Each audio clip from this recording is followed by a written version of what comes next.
సరిగ్గా నెల రోజుల క్రితం జులై 30 కేరళలో వాయనాడ్లో ఆకాశం బద్దలైంది. కొండ చర్యలు కూలిపోయాయి. ఊళ్ళు నామరూపాలు లేకుండా పోయాయి. ఇక 392 మంది ప్రాణాలు కోల్పోయారు. ఇప్పటికే ఏ రోజుకు ఆ రోజు కేరళ వరదలు సృష్టించిన విధ్వంసం తాలూకు చేదు జ్ఞాపకాలు ఏదో ఒక రూపంలో స్థానికులను వెంటాడుతూనే ఉన్నాయి.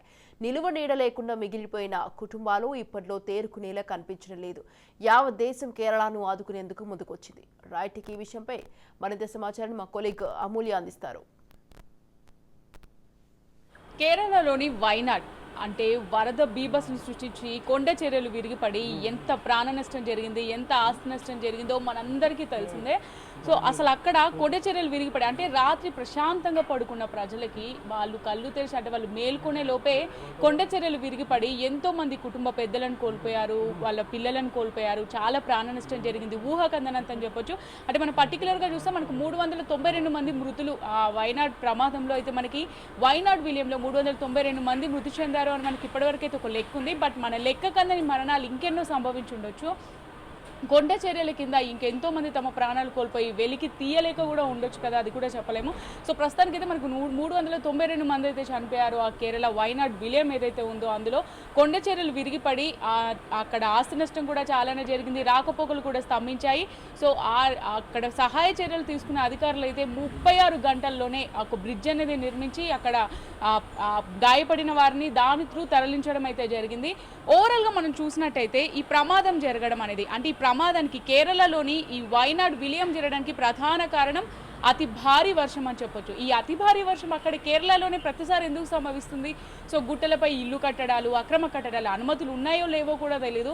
అక్రమ కట్టడాలు, ఈ అక్రమ కట్టడాలతో పాటు చెట్లను నరికివేయడాలు, సో వాటితో పాటు బఫర్ జోన్లను ఉంటాయి. ఇప్పుడు చెరువులు కానీ కుంటలు కానీ వాటికి బఫర్ జోన్స్ అని ఉంటాయి. సో ఆ ప్లేసెస్లో ఇల్లు కట్టడాలు, సో ఇవన్నీ ప్రకృతికి విరుద్ధమే కదా. సో ప్రకృతిని మనం నాశనం చేస్తూ ఉంటే ప్రకృతి మనల్ని నాశనం చేస్తుంది.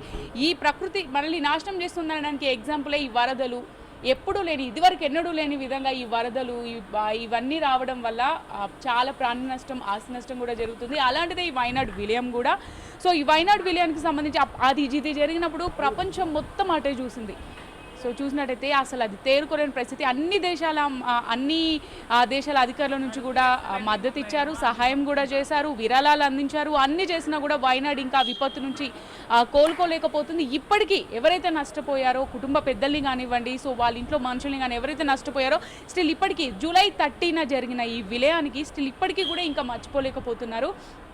సో ఇలాంటి ఇప్పుడు మనం చూసినట్టయితే మొన్న కేరళలోని వైనాడ్, బట్ నిన్న మనం చూసుకున్నట్టయితే ఆంధ్రప్రదేశ్, తెలంగాణ 2 రాష్ట్రాల్లో చూసినట్టయితే అటు మనకు విజయవాడ కానివ్వండి, ఖమ్మం కానివ్వండి, 2 కూడా సగానికి పైగా మునిగిపోయి, సో దాదాపు విజయవాడలో మనం చూసినట్టయితే 20 మందికి పైగా ప్రాణాలు కోల్పోయారు. సో ఖమ్మం వైజ్ చూసినట్టయితే అసలు ఇంకెంతమంది ప్రాణాలు కోల్పోతారో ఈ వరదలకు అనేది ఇంకా మనం లెక్కించడం చాలా కష్టమే.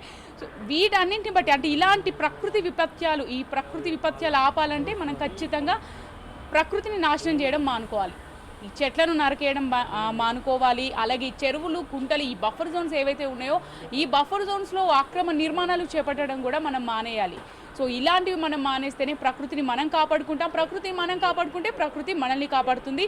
చూడాలి, ఇప్పుడైతే ఈ 1 మంత్ అంటే 1 ఇయర్ మొత్తం కురవాల్సిన ఈ వర్షపాతం ఏదైతే ఉందో మనకు 2 రోజుల్లోనే 572 మిల్లీమీటర్ల వర్షపాతం అయితే నమోదైంది.